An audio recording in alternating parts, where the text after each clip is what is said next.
Guess what I got for Christmas? I just love it. But I know what you're thinking. You're thinking, how many little animals had to die to make this coat? I know. I thought the same thing when I first saw it.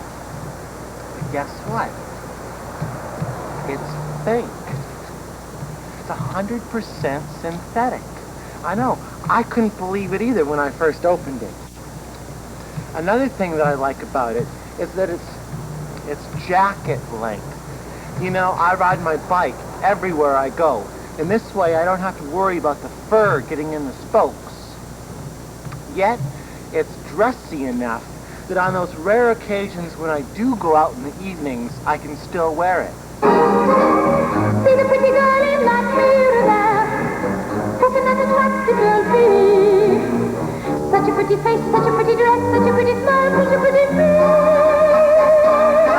I feel stunning and entrancing, feel like running and dancing for joy. For I am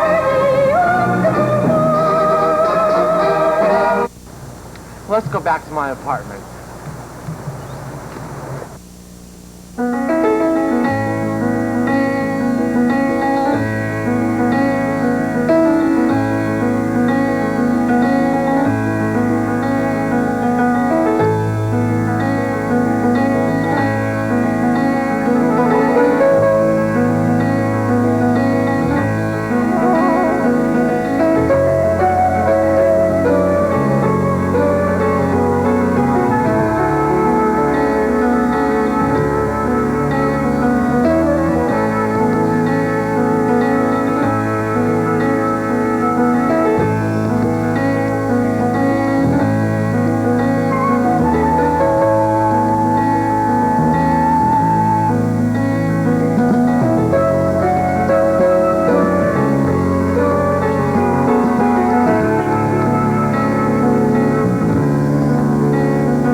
Before we go any further, since this is the first new show I've done so far in 1991, I want to take this opportunity to wish you a Happy New Year. For the past month or so, people keep coming up to me and asking, so Mark, how was your holiday? How was your holiday? And I keep telling them, well, you're just going to have to tune in to my craft show to find out. Well, I think I built up the suspense long enough. So let me tell you about my Christmas. Let's start here with my Christmas cards. I sent out 19 Christmas cards this year, and I received 29 in return. So I did pretty good. There's several here from people that you know. This one is from Morgan Humphreys, the Barbie Man. This one is from Deborah and Miles Lott, Twin Peaks contest winners. My sister Sherry and her husband Carter sent me this card. And there's Aaron and Chad, you know them. John Curlin, the man who told you about how he made a sandbox for his daughter Audra, sent this card, and there's a new picture of Audra. She's growing up. And let's see, oh, Lisa, the girl who told us about how she made her Christmas tree ornaments, all that needlepoint and stuff, sent this card. As you're looking over these cards, you're probably thinking the same thing I thought. Store-bought. Store-bought, store-bought, store-bought. There's a few exceptions. This mushroom card is, well, they took the picture themselves and glued it on the card. So that's nice. Someone sent a Christmas card along with a Christmas letter, which I like getting, but also sent a collage of photographs. That was a nice touch, I thought. My next door neighbor was really into her dog and sent this card. Besides having the photograph printed up, she had the card printed too that she glued it to, and it says "Happy Holiday" and barks and kisses, and not only is that printed, but look at the envelope that it came in. That's printed too. So that must have cost a pretty penny. There also is a card here from my sister Sheila. I almost forgot to show you that one, and if I did, then she'd be watching this show and she'd say, "How come you didn't show my card?" So look at Sheila's card too. All right, well, I spent Christmas in New York this year with my sister Catherine and friends. On Christmas Eve, we went to the Marble Collegiate Church. I've been going to this church ever since I came to New York, and I highly recommend it. If you're looking for a church in New York, check out the Marble Collegiate Church, 29th Street and 5th Avenue. Well, they had a real nice Christmas Eve service. After church, we went over to my friend Chris's, and he had nice refreshments, and there were other friends there too. Christmas Day, I hosted here, and it was very nice, but I do have something I want your opinion on. I invited my very best friend, Monty. He was supposed to be here at 4 o'clock. Everyone else was on time.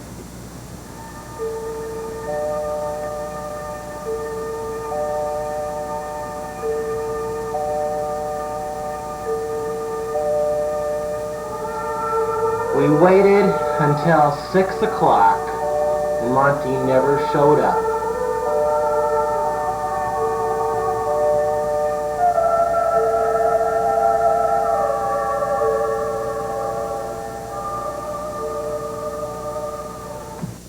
Monty, if you ever see this, we're all really hungry right now. All of our stomachs are growing. We're very hungry. So I phoned Monty's home, and his father answered and explained that Monty went to the hospital that morning with a kidney stone problem. I knew Monty had kidney stones. The next day I talked to Monty, sorry to hear he ended up in the hospital Christmas Day, but I questioned him about why he didn't let me know or call me from the hospital to get a message to me, something, to tell me that he wasn't going to show up for my dinner. So we waited. It was a little stressful waiting those extra 2 hours, wondering, he could have saved us.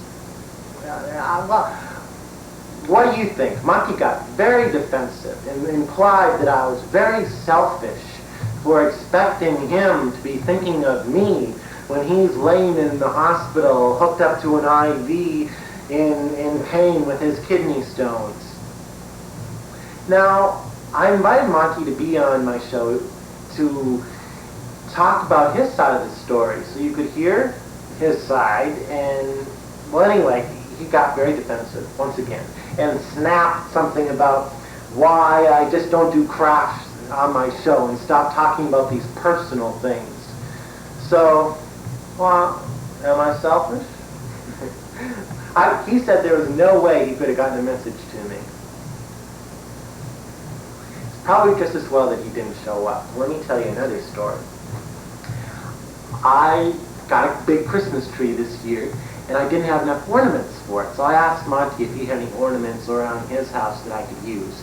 He gave me about 4 boxes of old ornaments that were very nice, but they'd been laying in his basement for the past 7 years and were filthy. So they needed to be cleaned. They needed to be washed. So I put them in a soapy, hot tub of water in my sink and swished them around a little bit. Wow.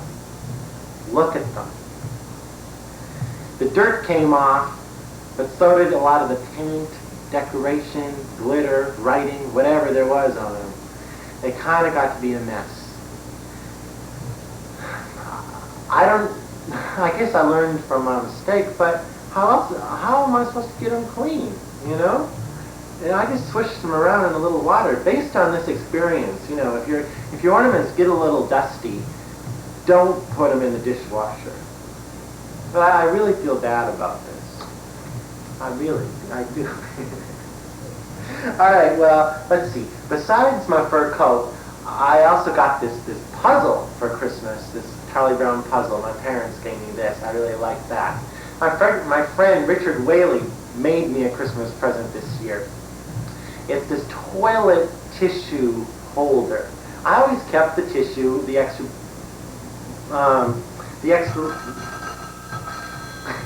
just a minute. Hello, this is Mark. Hi. I'm doing my craft show right now. Yeah. It's my sister Catherine. I'm going to go visit her tomorrow. She lives in New Jersey. Okay, bye. Where were we? Let's see. Oh, I always kept the extra rolls of toilet paper just on the floor, and Richard thought this was so terrible. He gave me this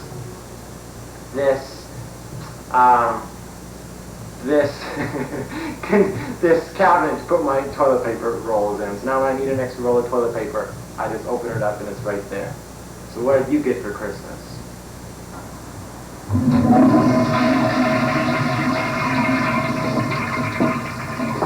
Now you probably think my craft show is one of the few shows you can tune into each week and not have to hear more about the war. And basically you're right. You know, I'm not that much into the war, and I have a little trouble understanding and following it all. You know, I watch Major Dad each week, but that's basically it. But last week I was feeling guilty about not being more involved in what's going on over there. And I was thinking, well, what can I do, you know? Well, then I started to think, they're working hard over there, they're busy most of the time, but they need some time to relax and have some fun. And what can be more fun than doing some craft projects? So what I did, I put together a videotape featuring craft segments from my craft show that I thought they might be interested in. Let me show you clips from some of the shows that I'm sending over to the troops. I used that as a basis for the card, that picture. The soldiers must spend an awful lot of time sending cards and letters to their family back home. So I thought they'd be interested in these segments where I demonstrate how to make your own cards and stationery. And kind of design your own stationery. Here's another one the soldiers also probably take a lot of pictures and send home to show their family what life is like there in the desert. Well, those pictures would keep a lot better and be easier to hang on the wall if they were first Mod Podged onto a board. You do this, and you put it on with a paintbrush. Let me show you more samples. And last, but certainly not least, think of all the old boots 500,000 soldiers must go through in a month. Well, instead of throwing those old boots away, why not transform them into flower vases? Vases like these, filled with a tasteful array of dried desert flowers, would brighten even the dreariest tent. And cheerful, and I think that the wild flowers and bushes go good with the country look of the boot. I'll have to get this tape in the mail to them tomorrow. Now we have to have a little talk, and I wish we didn't have to have this talk, but it's time we talk about it.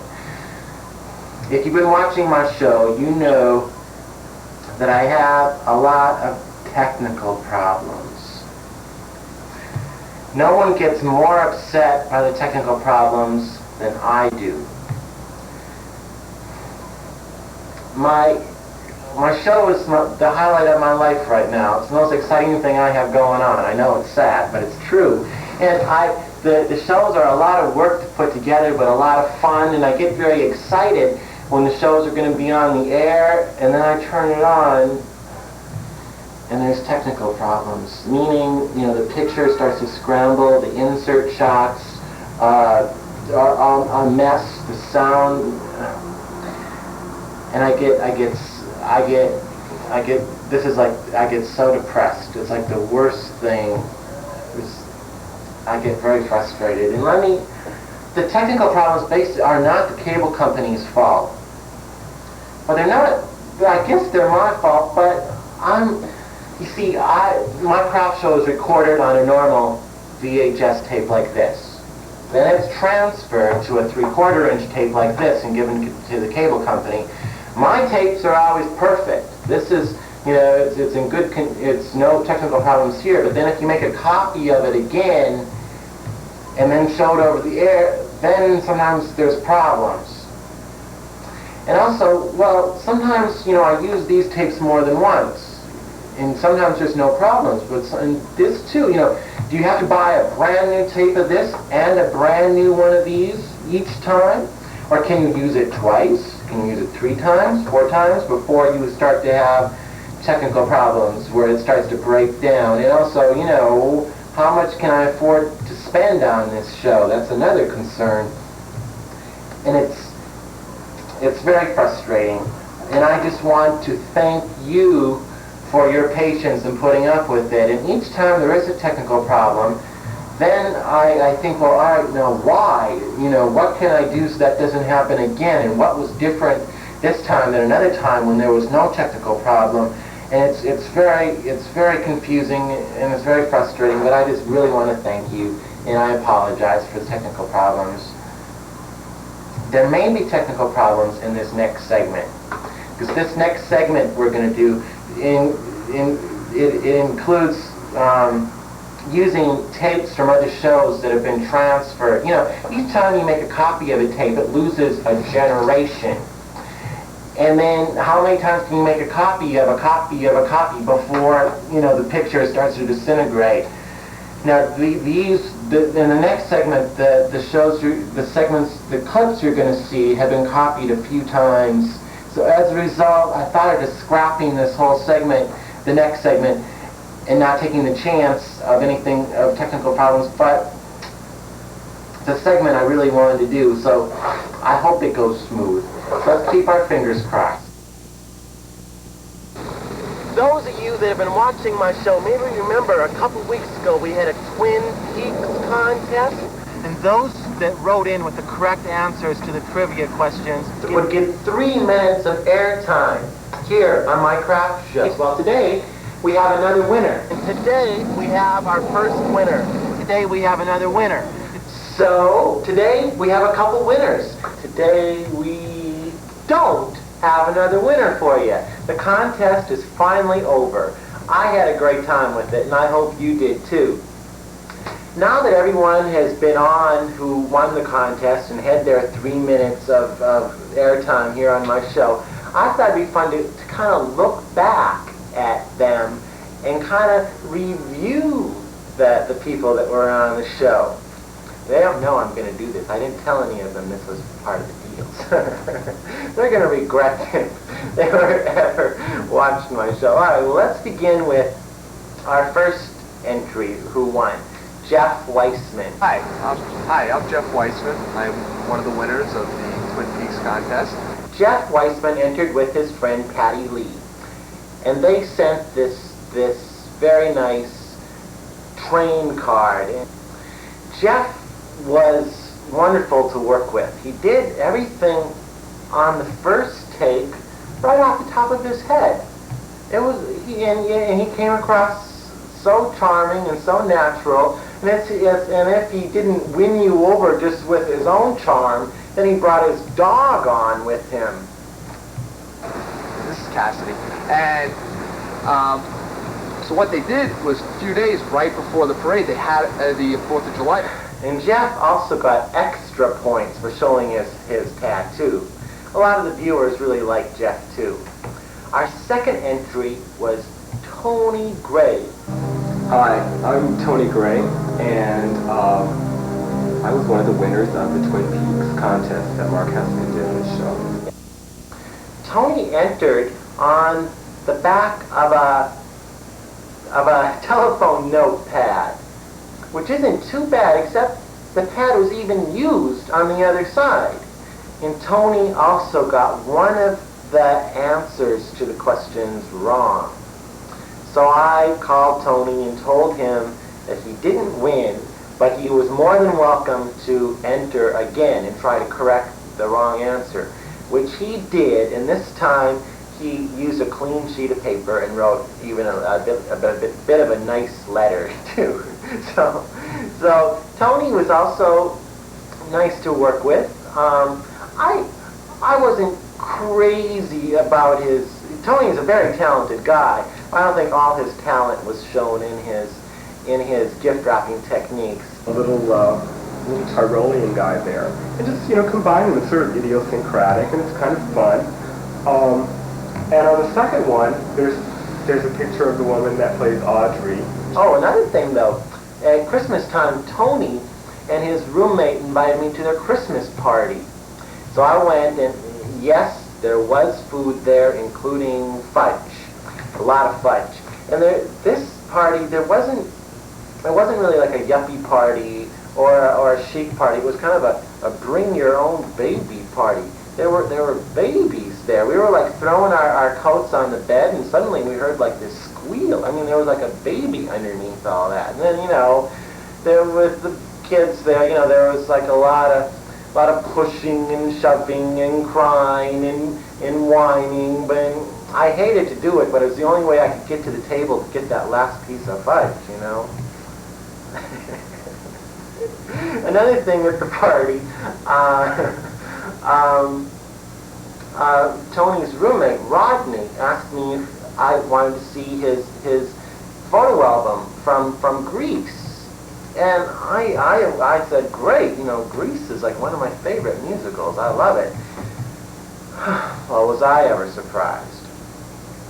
As we sat there looking at pages and pages of these dilapidated old buildings and statues and stuff, he kept saying to me, Mark, am I going too slow for you? Am I going too slow for you? It was a mess. Okay, our third winner was Jeff Donaldson Forbes. Hi, I'm Jeff Donaldson Forbes. I'm one of the Twin Peaks contest winners. And I really didn't have much to do with, he entered for his 3 minutes of airtime. He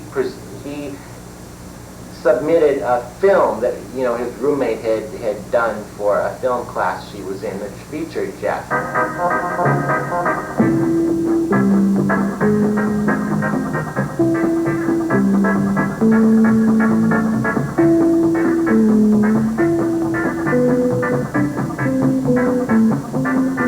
Our next entry was Deborah Lotz and her husband Miles. My name is Deborah Lotz. I am not an actress, I am a real person. I'm one of my craft show's Twin Peaks contest winners. Mark has shown various people's collections on my craft show. Now, we became collectors without really being aware of it. Also featured in their video was their friend Brian Reardon. That was all I needed to hear. I sort of took over. First we chose 3 contrasting colors. Now they were the most prepared of all the Twin Peaks contest winners. They had everything scripted, written out, timed, choreographed. They made it real easy for me, and yet they were very open to suggestion, if I had anything I wanted to suggest. And I must commend Deborah and Miles, because they were able to memorize their part of the script. Windows, we achieved really silent drapes with wooden dowels and white muslin.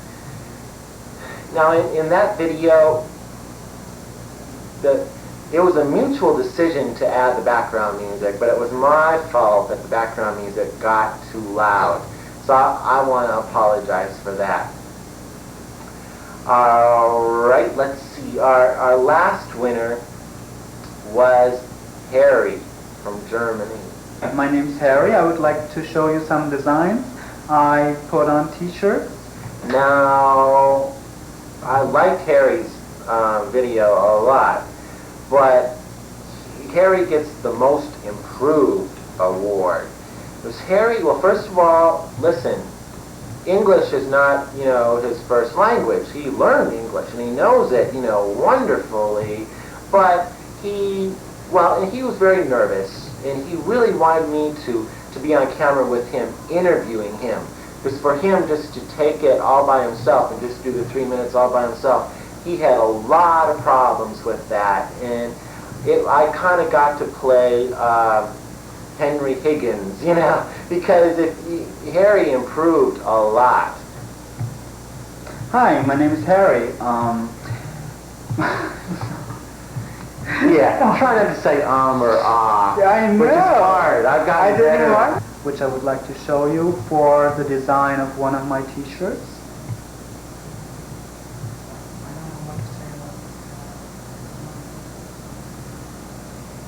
Isn't that 3 minutes? My roommate showed me that I can also put the cones on the cones on the thing. Well, I hope you like my designs, and well, talk to you later. Well, I hope I like my design. I do. Oh my God. When Harry sent a letter to enter the contest, he got all 3 of the answers right, but he also drew a picture to go along with each of the answers. So he, of all the entry forms, he did a really the best job, I think, on his. These are the winners I was talking about, and you're probably wondering how many losers I had who entered and didn't get all 3 of the answers right. Well, 1. Greg from Connecticut entered, and he got 1 answer totally wrong and another one like halfway wrong, so I wasn't like being a stickler. I mean, he really, I called him and said, you got him wrong, but you're more than welcome to enter again. And I was under the impression he was going to enter again, but it's been like 6 months now, 5 months since I talked to him, so I'm sorry. Time is up. Don't bother sending it in. He's probably still trying to figure him out. Well, anyway, the contest was a lot of fun. So that was my Twin Peaks contest. That's one of my favorite shows. Well, I have another favorite show, and I think it's time for another contest. Let me tell you, a friend and I talked on the phone a lot over a period of time. We talked on the phone a lot, and a lot of times the Brady Bunch would be on when we were talking on the phone, and it was about to begin. So we would say, "All right, let's see who can guess which episode it is."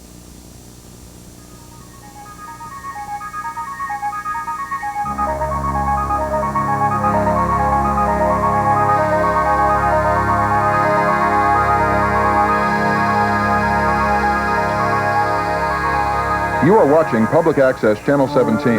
As required by the City of New York, all programs on this channel are produced entirely by individual producers, whose programming is exhibited on a first-come, first-served, non-discriminatory basis. These individual producers are solely responsible for all aspects of their productions, including content and quality. Producers are also responsible for all production costs and contracting for production facilities. In accordance with government laws and regulations, Manhattan Cable Television cannot in any way control the content and quality of the program you are about to see, and therefore cannot take responsibility for this programming. For information on